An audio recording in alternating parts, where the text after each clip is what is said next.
No es de la semana pasada, ¿eh? 3 cosas hay en la... No la voy a cantar, la podría cantar, pero no es plan, ¿no? 3 cosas hay en la vida: salud, dinero y amor. Y el que tenga estas 3 cosas, que le dé gracias a Dios. ¿Se acuerdan? Qué tremendo, ¿no? Seguramente más de uno de ustedes la habrá cantado en su momento o te traerá algún recuerdo. Pues, queridos hermanos, la salud espiritual es fundamental. Nosotros estamos rodeados, si se dan cuenta, de gimnasios. Hay docenas de gimnasios por todas partes. En esta calle hay 3 o 4, en la de más arriba otros 3 o 4, por aquí abajo, por la zona de más arriba también. Y es que se han puesto de moda, si me permiten, los gimnasios. Usted ve a la cantidad de gente joven, sobre todo, que están todo el santo día levantando pesas, haciendo ejercicio, tratando de perder peso y tener ese cuerpo 10, ¿no? Para poder caer bien y para ser aceptado por la sociedad. Pero muchas veces, y no tengo nada en contra del deporte, ni muchísimo menos, pero muchas veces he pensado, y esa gente que dedica tantas y tantas horas al deporte, a los gimnasios, ¿cuántas horas dedican a su alma? ¿Cuántas horas dedican a cultivar su espíritu delante del Señor? Bueno, vamos a hablar en esta tarde acerca de esto. Yo quisiera llevarles a Hebreos capítulo 5, por favor, si tienen la Biblia en la mano o quieren seguir la lectura conmigo. En Hebreos, concretamente el capítulo 5, a partir del versículo 12, la palabra del Señor nos dice así: porque debiendo ser ya maestros, después de tanto tiempo, tenéis necesidad de que se os vuelva a enseñar cuáles son los primeros rudimentos de las palabras de Dios. Y habéis llegado a ser tales que tenéis necesidad de leche y no de alimento sólido. Y todo aquel que participa de la leche es inexperto en la palabra de justicia. ¿Por qué? Porque es un niño.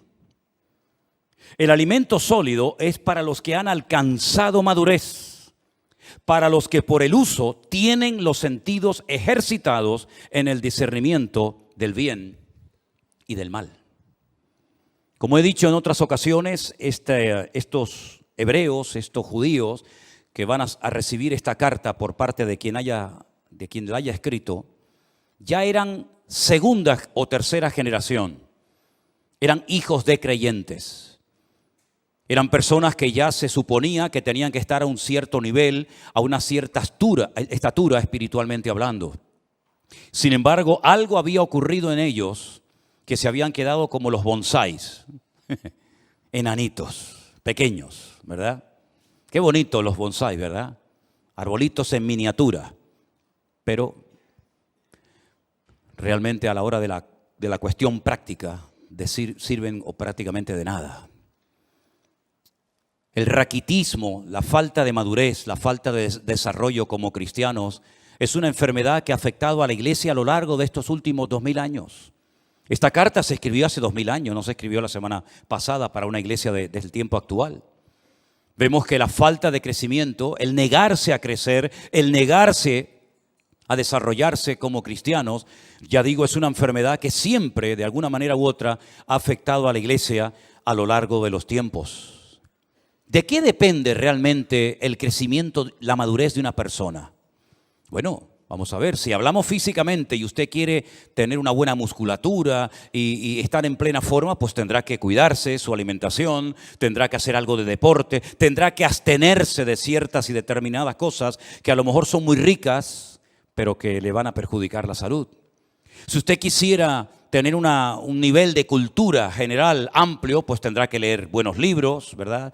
Tendrá a lo mejor que hacer algún curso, ir a alguna universidad, a alguna escuela para poder aprender pues más, ¿verdad?, de lo que habitualmente sabemos. Pero espiritualmente hablando, lo más importante de todo es nuestra relación con Dios. Porque para eso vino fundamentalmente el Señor Jesucristo a este mundo. Él murió, como sabemos, por nuestros pecados. Derramó su sangre en la cruz. Ocupó nuestro lugar. Pero la pregunta es, ¿solamente pretendía el Señor salvarnos? Porque pensemos un poquito. Si el objetivo del Señor fue solamente salvarnos, perdonar nuestros pecados, ¿por qué una vez que hemos entendido el Evangelio, por qué una vez que le hemos recibido en nuestros corazones como nuestro Señor y Salvador personal, por qué no nos llevó directamente a su presencia? ¿Por qué nos dejó aquí? Si el objetivo era salvarnos y ya somos salvados, ¿por qué nos dejó en la tierra? ¿Para correr el peligro de volver a pecar? ¿De volver a enredarnos con las cosas que nos tenían atados hace años? ¿Por qué correr ese riesgo? ¿Por qué correr ese peligro ahora que ya lo tienes? Ahora que ya has convertido, ahora que ya se ha humillado y que ya es un hijo, una hija tuya, llévatelo a su presencia. ¿Por qué lo tienes en la tierra 10, 15, 20, 30, 40 o más años? ¿Por qué? Porque hay algo que la Biblia enfatiza mucho y es el crecimiento, la madurez, el desarrollo espiritual. Y repito, eso no depende de nadie, depende de ti, de tu nivel de interés, del esfuerzo que tú hagas por tener cada día una disciplina diaria de tener comunión y relación con Dios. No estoy hablando de religión, estoy hablando de relación. Son dos cosas completamente diferentes. A nosotros nos enseñaron los principios, los dogmas, los sacramentos de una religión. Y eso es lo que teníamos, una religión. Pero sin embargo, el Señor Jesucristo no vino a este mundo a traer una nueva religión o a potenciar, por ejemplo, la religión de sus padres, como era el judaísmo. Sino Él vino para volver a conectar al hombre con Dios. Porque en un principio el hombre estaba conectado, tenía íntima comunión y relación con Dios. Adán hablaba con Dios con toda libertad, no necesitaba sacrificios, no necesitaba hacer absolutamente nada. Hablaba con Dios y Dios hablaba con él y había una relación extraordinaria. Pero eso se perdió. Eso se perdió. El hombre pecó, el hombre se desconecta de Dios, queda fuera de la cobertura de Dios y automáticamente entra en un sistema, como bien saben ustedes, de sacrificios, de rituales, de holocaustos, ¿verdad? Derramamiento de sangre. Luego vino la ley, un montón de mandamientos, concretamente 613. Y uno dice, pero ¿y comunión con Dios? Pocos eran los que tenían comunión con Dios. Por ahí hay uno que se llama David, que dice que llegó a ser el hombre más cerca del corazón de Dios. Por ahí hay gente como Samuel, como Moisés, ¿verdad? Como tal vez Abraham.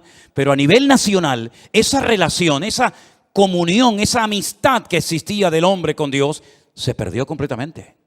Y cuando el Señor Jesucristo vino, en una ocasión, le dijo a sus discípulos, ustedes quieren ser mis amigos. Porque si ustedes simplemente lo que quieren es que yo les trate como un maestro que le da clases a sus hijos, a sus discípulos, pues ahí nos quedaremos. Pero si quieren profundizar y si ustedes quieren ser mis amigos, yo les voy a decir qué tienen que hacer. Y les dijo, haced todo lo que yo os enseñe. Y llegaremos a cultivar y a desarrollar una relación de amistad entre ustedes y yo. ¿Cuántos en esta tarde quieren ser amigos de Dios? ¿A cuántos en esta tarde les interesa tener comunión y relación personal con Dios? Hay algunos que dicen que eso es imposible. Hay algunos que a lo largo de la historia, como un tal Spinoza, un filósofo judío, y como incluso Albert Einstein dijo que bueno, que eso de tener relación con Dios, eso es imposible. Creían en Dios, pero no creían en un Dios personal. No creían en un Dios que se interesara por tu vida, por tus necesidades, por tus problemas, por tus luchas, por tus pruebas, sino en un Dios que estaba por ahí, pero tan ocupado que búscate la vida, porque para eso yo te di un cerebro, unas piernas, un ojo, y para eso di leyes a la naturaleza, y a la hora de la verdad, pues Dios no aparece por ninguna parte. Cuando uno analiza la palabra de Dios, tanto en el Antiguo como en el Nuevo Testamento, pronto vas a descubrir que Dios quiere mucho más que simplemente una relación de Dios a criatura, sino una relación de padre a hijo, una relación de amor, una relación de confianza, de amistad. Incluso en la carta a los Hebreos, el que la haya escrito, dijo que ahora podemos tener acceso y debemos acercarnos a Dios con libertad. No acercándonos a un Dios desconocido, frío, distante, indiferente, que es imposible conocerlo, sino todo lo contrario. Es un Dios que se ha revelado y ahora conocemos que Dios no solamente es un Dios creador, como lo vemos en el Génesis, sino es un Dios que perdona, un Dios que se compadece, un Dios de misericordia, un Dios que vino a buscar y a salvar lo que se había perdido, un Dios que se humana, que se encarna, que habita entre nosotros para entender nuestras miserias, para caminar como nosotros y sobre todo para elevarnos y mostrarnos que en esta vida, aunque tengas salud, dinero y amor, si no tienes a Dios, no tienes absolutamente nada. Porque en esa antigua canción se enfatiza y se apunta a lo que todo el mundo quiere tener: salud, dinero y amor. Y como dice la canción, en el que tenga estas tres cosas, que le dé gracias a Dios. Pero ¿y si no tengo salud? Si no tengo dinero y si en el amor he tenido muchos problemas, entonces no tengo motivos para darle gracias a Dios. ¿No tengo ninguna razón de vivir? Por supuesto que sí. En la Biblia encontramos personas que no tenían una buena salud, no tenían una buena economía y no tenían ni siquiera amor, sino todo lo contrario. Y sin embargo tenían una relación y una amistad con Dios realmente extraordinaria. Y es que la vida no consiste solamente en tener salud, dinero y amor, sino el objetivo de la vida es tener comunión y relación con Dios. Y por eso Él dice: yo soy el camino, yo soy la verdad y yo soy también la vida. Y nadie va a ir al Padre sino solamente a través de mí. Es decir, no solamente Él nos muestra que quiere tener comunión con nosotros, sino nos enseña cómo puedo acercarme a Él a través de su sacrificio, a través de sus méritos. En ningún momento menciona la palabra religión, en ningún momento me da una lista, un decálogo como se le dio al pueblo de Israel en el Antiguo Testamento, sino que ahora dice: mira, te lo voy a poner más fácil todavía.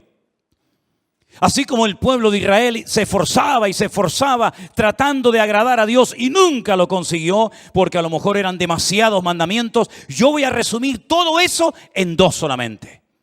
El primero y más importante: amarás al Señor tu Dios con toda tu alma, con todo tu corazón y con todas tus fuerzas. Y el segundo: y amarás al prójimo como a ti mismo. Si eres capaz de cumplir con estos dos mandamientos, has cumplido con toda la ley y con todos los profetas. ¿Cuántos dicen amén? Es decir, que vemos que insistentemente en cualquier generación que busques, en cualquier libro, a través de la escritura de cualquier profeta, vas a encontrar que la meta, el objetivo, el anhelo de Dios es volver a tener comunión con el hombre. Y hace todo lo que está a su alcance para ponerse a su nivel y para enseñarle que el hombre si quiere, puede volver a tener comunión y relación con Dios. Tu salud espiritual depende del nivel de relación y de comunión que tengas con Dios. Amén, hermanos. En segundo lugar, si tienes relación y comunión con Dios, vas a anhelar, vas a querer. El Espíritu Santo que mora, que vive en tu corazón, te va a impulsar a las Escrituras, al manual de instrucciones, a través del cual vas a descubrir el corazón de Dios. Te vas a dar cuenta qué es lo que a Él le agrada, qué es lo que Él espera de ti, cuál es el propósito de tu existencia. Y entonces te vas a dar cuenta de que necesitas tener conocimiento de la Biblia, conocimiento de las Sagradas Escrituras, relación con Dios, conocimiento de las Sagradas Escrituras, para que pueda conocer en todo momento las instrucciones del Creador, el diseño, los planes de Dios para mi matrimonio, para mi familia, para mi vida personal, para mis negocios, para la vida de mis hijos, de mis nietos, etcétera, etcétera. Y no vayas por la vida inventándote cosas que Dios nunca le pidió a nadie que hiciera. Para que no vayas por la vida tocando puertas y buscando palabra por aquí y por allá, sino que Dios te dice: toma, ahí tienes toda la Escritura.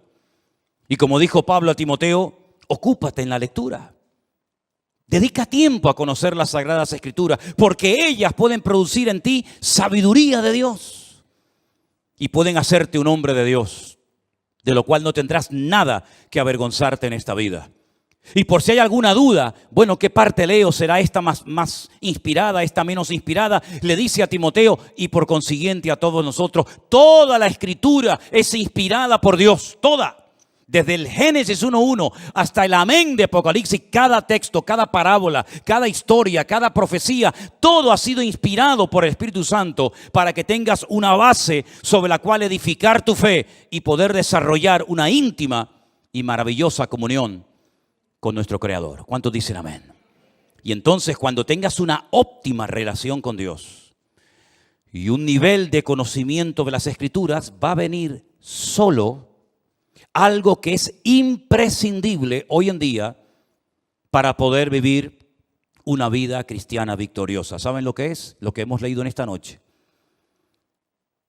El discernimiento espiritual. El discernimiento del bien y del mal.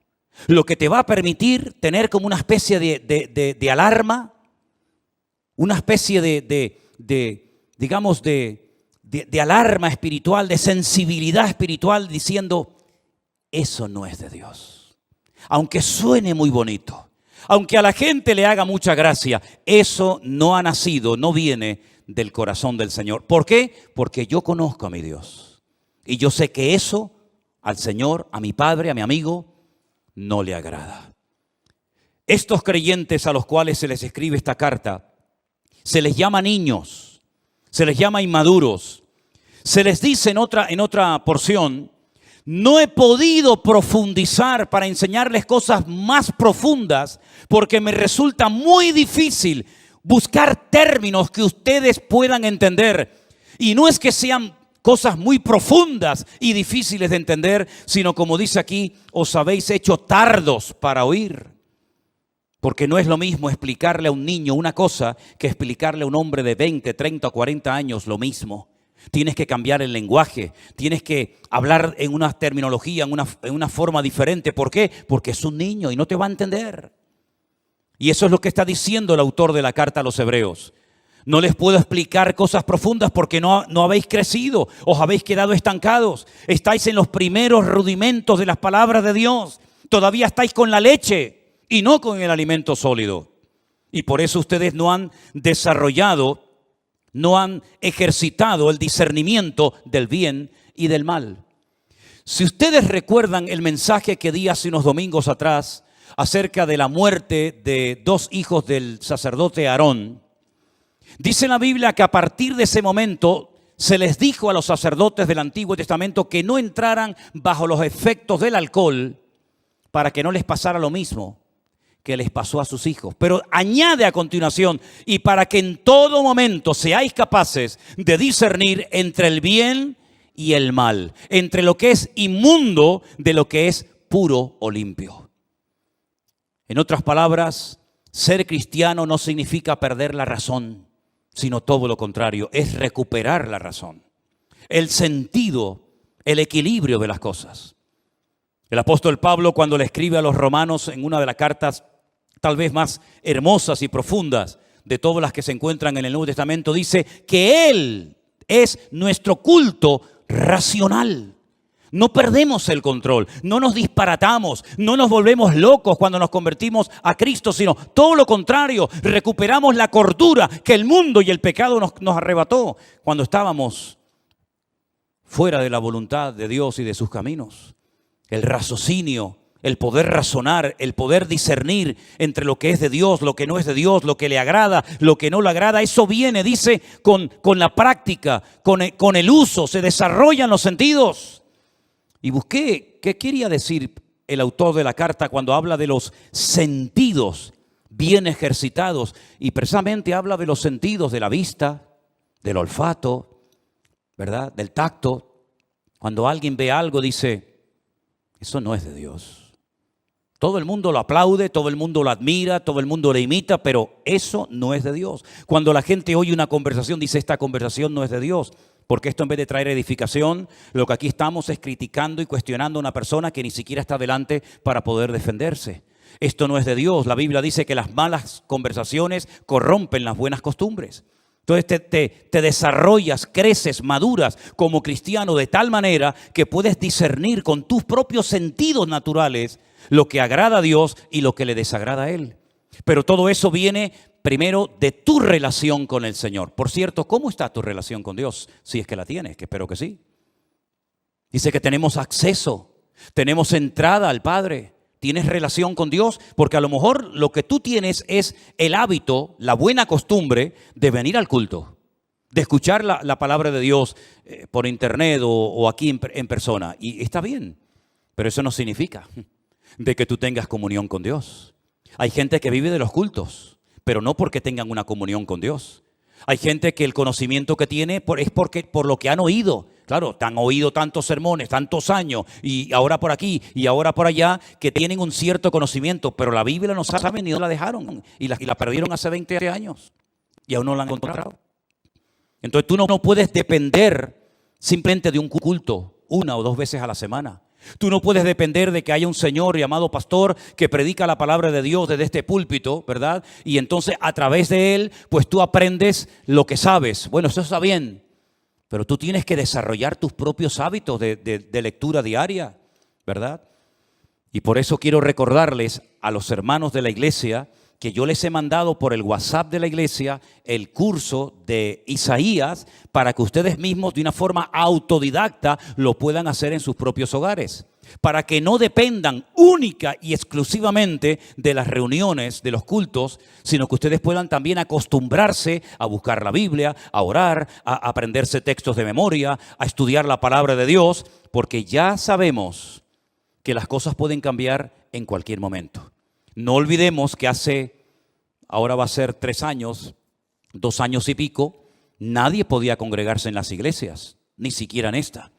Y todos estuvimos durante meses encerrados en nuestras casas. Y fue un tiempo maravilloso que el Señor le dio a miles, por no decir millones, de cristianos para que por fin no tuvieran la excusa de decir es que trabajamos tanto, es que no tengo tiempo para leer y estudiar la Biblia. Pues el Señor te tomó la palabra y le dio tiempo más que suficiente a miles de cristianos para que por primera vez en su vida pudieran tomarse en serio el leer todos los días, como comes todos los días, pues que comas de la palabra de Dios para alimentar tu alma y tu comunión y relación con el Señor. Son hábitos que a lo mejor algunos no tienen la costumbre, pero si te acostumbras, le vas a hacer un gran favor tremendo a tu vida espiritual y vas a cuidar de esa manera tu salud espiritualmente hablando. En 1 de Timoteo, el capítulo 4, desde el versículo 1 en adelante, hay unos versículos que yo quisiera leer en esta tarde y pedirles que presten atención, porque en este texto, en estos versículos, vamos a encontrar en primer lugar una información, unos datos que Pablo le da a Timoteo, y a continuación lo que tiene que hacer ante la información que recién acaba de recibir. Presten atención. 1 de Timoteo capítulo 4, versículo 1. Pero el Espíritu dice claramente que en los postreros tiempos algunos apostatarán de la fe, escuchando a espíritus engañadores y a doctrinas de demonios. ¿Entendió este versículo usted? ¿Lo entendió? Si el Espíritu, Dios, el Señor ha hablado claramente diciendo que en los postreros tiempos, ¿y esos tiempos cuáles son? Ya estamos en los postreros tiempos, ¿verdad? En los tiempos finales, algunos, no todos, gracias al Señor, apostatarán, abandonarán la fe, darán marcha atrás. Conocieron, pero no quieren continuar. Se enfriaron, se apartaron, se alejaron, se enfadaron. Póngale todos los adjetivos que usted quiera. La cuestión está que dice que apostataron. Ya no están en el camino. Estuvieron, pero ya no están. Han apostatado, han dado marcha atrás, han renegado incluso. Y dice, y escucharán a espíritus engañadores y a doctrinas de demonios. Ahora, ¿cuál es el mejor lugar, la mejor plataforma para enseñar falsas doctrinas? Voy a ponerles algunos ejemplos. Nosotros vivimos o tenemos la iglesia a muy pocos metros del estadio de fútbol. Ese estadio no se utiliza para reunir a la gente los días que hay partido de fútbol para enseñar Biblia en mano falsas doctrinas. El objetivo de ese estadio de fútbol es jugar al fútbol. Es decir, no se hace un culto con el objetivo de adoctrinar a la gente de una forma antibíblica. Si usted va a un teatro, si usted va a un cine, hombre, puede ver alguna escena, puede haber algún momento en la película, en el teatro, que digan algo, que hagan algo que no es bíblico, pero el teatro, ¿verdad? El cine no es un lugar creado y diseñado específicamente para enseñar falsas doctrinas a la gente. Entonces, ¿cuál es el mejor lugar, la mejor plataforma para que el enemigo en un momento determinado pueda enseñar falsas doctrinas a la gente? Las iglesias. Porque en las iglesias lo que se estudia es la Biblia. No venimos aquí a jugar al fútbol. No venimos aquí como una pasarela para lucir ropitas. No venimos aquí para pasar el tiempo ni para estar un rato entretenido viendo una obra de teatro o una película o un acto cualquiera que sea. Venimos aquí supuestamente para alabar a Dios, ¿sí? Y para aprender de su palabra.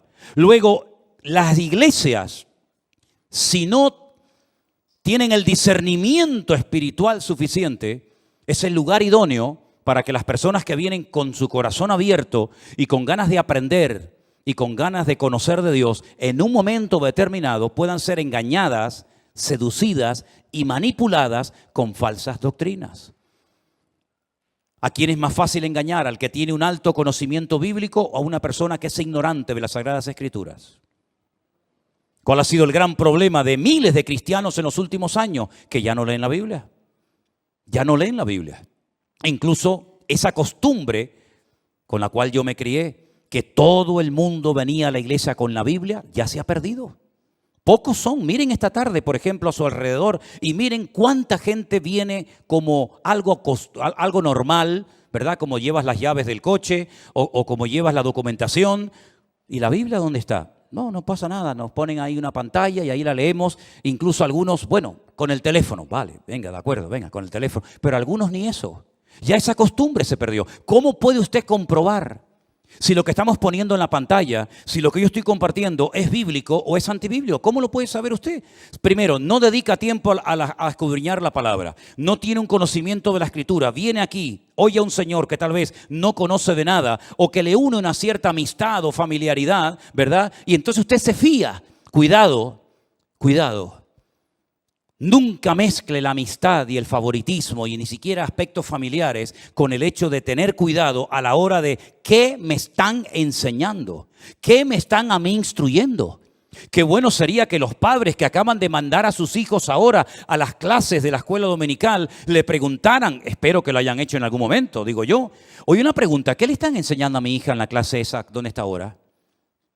¿Qué le están enseñando a mi hijo? ¿Puedo entrar a la clase para ver cómo es la clase donde mi hijo está?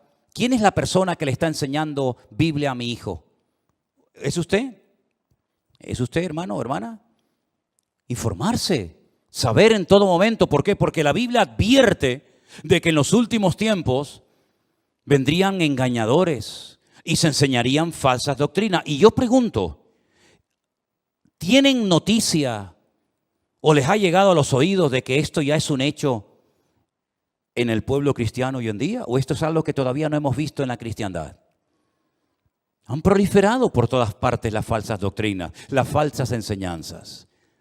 ¿Cuántas personas se han unido a la iglesia virtual y cuando nos cuentan lo que les enseñaban, cuando nos cuentan lo que les decían en sus iglesias, que había que pagar un dinero por no sé qué, que había que darle dinero a no sé cuánto, que había que hacer esto y aquello? Yo digo, ¿pero quién les ha enseñado a ustedes todas esas disparates y barbaridades? Bueno, el pastor, por el pastor ni que fuera Dios el pastor. El pastor tendrá que pasar por el filtro de la palabra. ¿O qué pasa? ¿Que el pastor tiene licencia para enseñar y para hacer lo que le da la gana en la iglesia y todo el mundo tiene que decir amén? ¿Pero esto qué es? Entonces la palabra de Dios dice, cuidado porque en los últimos tiempos vendrán falsos cristos, falsos profetas, falsos maestros, falsos apóstoles, falsos pastores. Es que está más claro que agua. Y por la hipocresía de mentirosos que tendrán cauterizada la conciencia, dice aquí, mire esto, qué cosa tan sorprendente. ¿Le suena esto?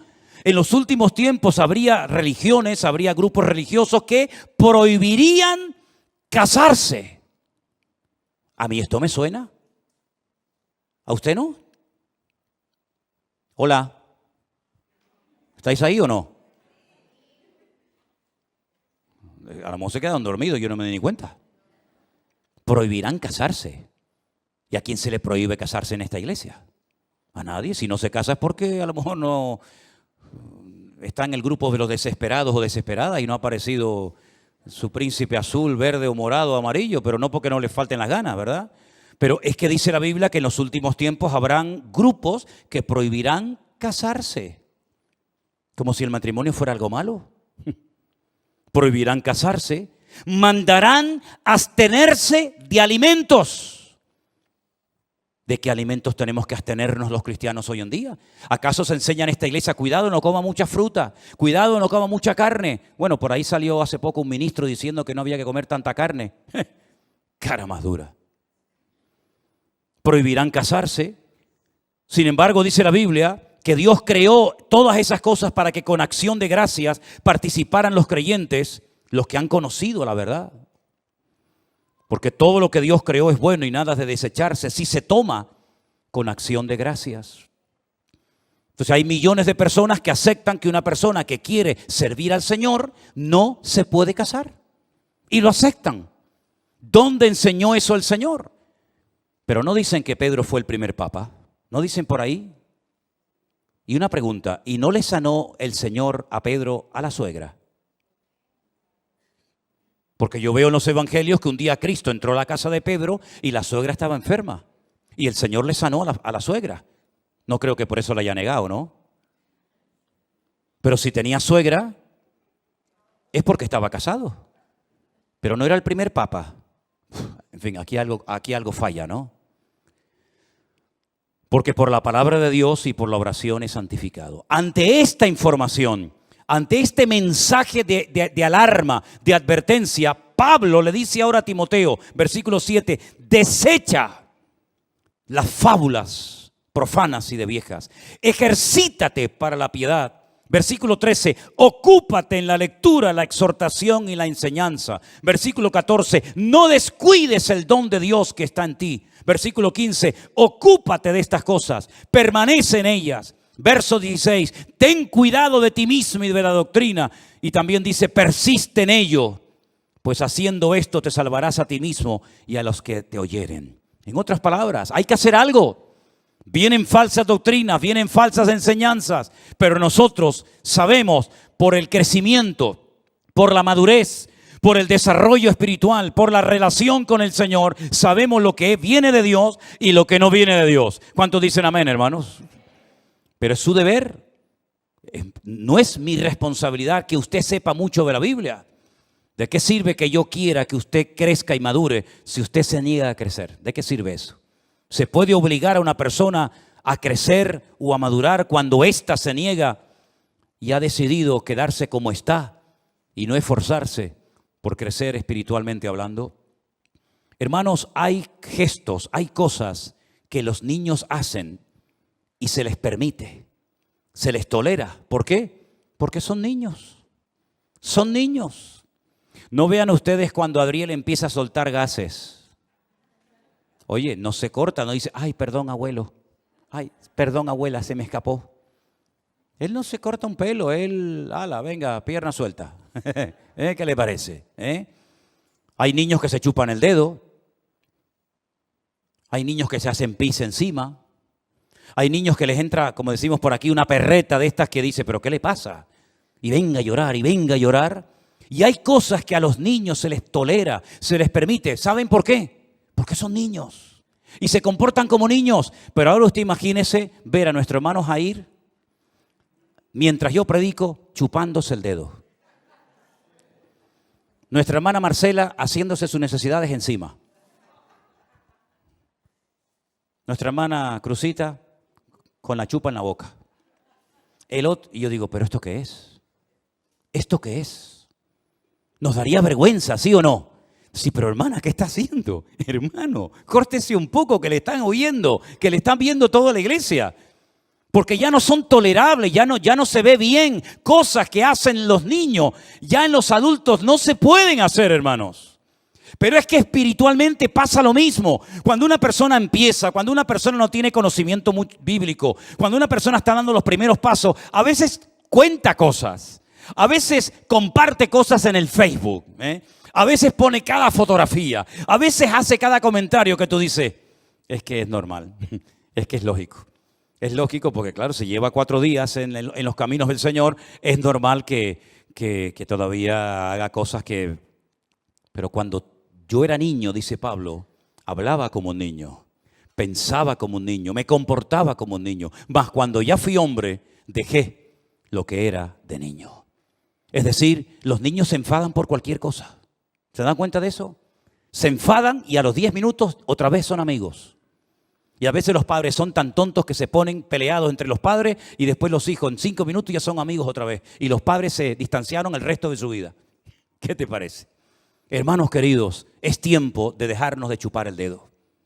Es tiempo de crecer, es tiempo de madurar, es tiempo de desarrollar el discernimiento espiritual por la práctica, por el uso. ¿Y saben algo que el Señor te va a dar para madurar y para crecer? Y lo está haciendo, oportunidades. Aprovecha todas y cada una de las oportunidades que el Señor te da para servir, para madurar y para crecer. Valora todo lo que el Señor está haciendo en tu vida y recibes cada día y cada semana. Sé selectivo, ¿verdad? No te voy a dar una lista, mire, si usted viene a esta iglesia, esto y esto no se puede hacer, esto es lo que tiene que hacer. No trabajamos así. Queremos trabajar con gente adulta, con gente que diga, bueno, ¿qué tengo que hacer? Dígame, ¿qué tengo que hacer si yo quiero convertirme en un buen cristiano? Mire, ¿no tiene Biblia? No. Margarita, dele una Biblia. Usted va a comenzar a leer la Biblia por aquí y por allá y la va a leer y cuando no entienda algo pregunte y si no entiende una palabra la busca en el diccionario y así va usted a comenzar a descubrir un mundo de verdades tremendas que lamentablemente no nos enseñaron. Nos enseñaron que los que quieren servir a Dios no se pueden casar. Si son mujeres, no se pueden casar. Y si son hombres, no se pueden casar. Pero yo ahora me encuentro en la Biblia que una de las señales de los últimos tiempos es que le prohibirían a las personas casarse si quieren servir al Señor. Entonces, ¿en qué quedamos? ¿Es bíblico? ¿Está bien? ¿O está mal? Ahí tiene usted una verdad revelada. Nos dicen, para pedir el perdón de tus pecados tienes que ir a un hombre y contarle todos tus problemas, todos tus pecados, y entonces ese hombre te perdona. Bien, vamos a la palabra de Dios y encontramos que solamente Dios puede perdonar los pecados al ser humano. Nadie, ningún cura, ningún pastor, ningún reverendo, ningún rabino, nadie tiene la capacidad de perdonarle los pecados a otra persona. Otra verdad revelada. Encontramos que cuando una persona se muere, su cuerpo lógicamente va a la tumba y se queda, pero dice la Biblia que su parte que viva, su alma, su espíritu, o se va a la presencia de Dios o excluido eternamente de la presencia de Dios. Sin embargo, nos enseñaron que había 4 lugares: cielo, infierno, limbo y purgatorio. Y ahora otra verdad revelada: no hay 4, hay 2. Y así una detrás de otra y una detrás de otra. Y llega un momento en el que usted tiene que pararse y decir: Dios mío, ¿cómo es posible que este libro, tu palabra, que lleva escrita miles de años en este país, se les prohibiera a la gente leerla bajo pena de muerte? Es que eso es historia de España, esa es nuestra historia negra. En este país se quemó a la gente, en este país se mató a la gente por el delito de leer la palabra de Dios y por el delito de llevarle la contraria a una institución, a una mega estructura que enseñaba cosas antibíblicas en vez de ceñirse a la palabra de Dios. Entonces, mis queridos hermanos, ser cristiano no es algo con lo que ya nacemos, nos ponen el cuño, el sello, ¿no? Ya, miren, esta tarde hemos orado por Adriel, pero Adriel tendrá que aceptar al Señor el día de mañana. ¿De qué sirve de que su abuelo fuera pastor? ¿De qué sirve de que sus padres se han convertido? ¿De qué sirve que haya nacido en el seno de una iglesia donde en poco tiempo estará jugando con los niños y asistiendo a la escuela dominical y participará de los campamentos si el Señor lo permite, ¿verdad? ¿De qué sirve todo eso si él no desarrolla, si sus padres no le inculcan la importancia de lo que yo estoy enseñando? Relación con Dios, conocimiento de las Escrituras para poder llegar a un nivel de poder discernir entre el bien y el mal. ¿De qué sirve todo eso? Teoría, teoría y teoría. Y usted lo que necesita es dejarse ya de cuentos, dejarse de teorías, de buenos planes y de buenas intenciones y decir: Señor, yo quiero cambiar, yo quiero crecer, yo quiero madurar, yo no quiero estar hoy súper animado porque tú me has hablado, tú me has bendecido, y mañana lunes si te encuentro por la calle vas a estar hecho polvo. ¿Por qué? Porque tu mujer no sé qué, porque tu hijo no sé cuánto, porque el marido no sé. Así no puedes vivir, querido hermano. Tú tienes que aprender a tener una madurez, una estabilidad y una firmeza, y eso es posible conseguirlo en la vida. Si no fuera posible, yo te estoy tomando el pelo. Pero te estoy enseñando verdades bíblicas para que tú madures y no dependas de mí. No dependas de la iglesia, no dependas de los cultos, sino dependas única y exclusivamente de tu comunión y de tu relación con tu Dios y con tu Señor. ¿Cuántos dicen amén? Cierra tus ojos ahí donde estás y pídele al Señor con todo tu corazón, si así lo deseas. Señor, entra en mi vida y cámbiame, Dios mío. Yo quiero crecer, yo quiero madurar, yo quiero tener comunión y relación contigo. Si hubiera alguna persona ahí en su casa, en el sitio donde estás en este momento siguiendo este culto, y tú quieres recibir al Señor Jesucristo como tu Señor y Salvador personal, para comenzar hoy mismo una relación directa con Él, ahora es el momento. Has escuchado la palabra, has escuchado la enseñanza, ahora te corresponde a ti decir: Dios mío, perdóname. Ven a mi vida, Señor, cambia mi corazón. Yo quiero recibir al Señor Jesús en mi corazón como mi Señor y Salvador personal. Quiero caminar contigo todos los días de mi vida, Señor. Quiero conocerte, quiero esforzarme, quiero estudiar la palabra de Dios, la cual me abrirá los ojos y me permitirá servirte como tú quieres que lo haga, Señor. Ríndale su vida al Señor Jesús en este momento, mi querido amigo y hermano. Abra su corazón para que Él entre. Esta no es una invitación para que usted venga aquí. ¿Quiere venir aquí? Ahí están las puertas abiertas. ¿No quiere venir más? Dios le bendiga. Pero si el objetivo de esta iglesia no es que la gente venga aquí y se congreguen aquí, o los que están en su casa que formen parte de la iglesia virtual, si el objetivo es que tú conozcas a Cristo, que tú le sirvas y le honres a Él, y que te congregues donde quieras, con nosotros o en otra congregación, da igual. Pero lo importante es que tú te conectes a la fuente de la vida, al camino, la verdad y la vida, que es el Señor Jesús, al único mediador entre Dios y los hombres, al único nombre bajo el cielo dado a los hombres a través del cual podemos ser salvos. Señor, en esta tarde nos rendimos a ti. Dígalo conmigo, hermano. Yo me rindo a ti, dígalo conmigo. Yo me rindo a ti en espíritu, alma y cuerpo. Quiero crecer, quiero conocerte, quiero servirte con eficacia en tu reino.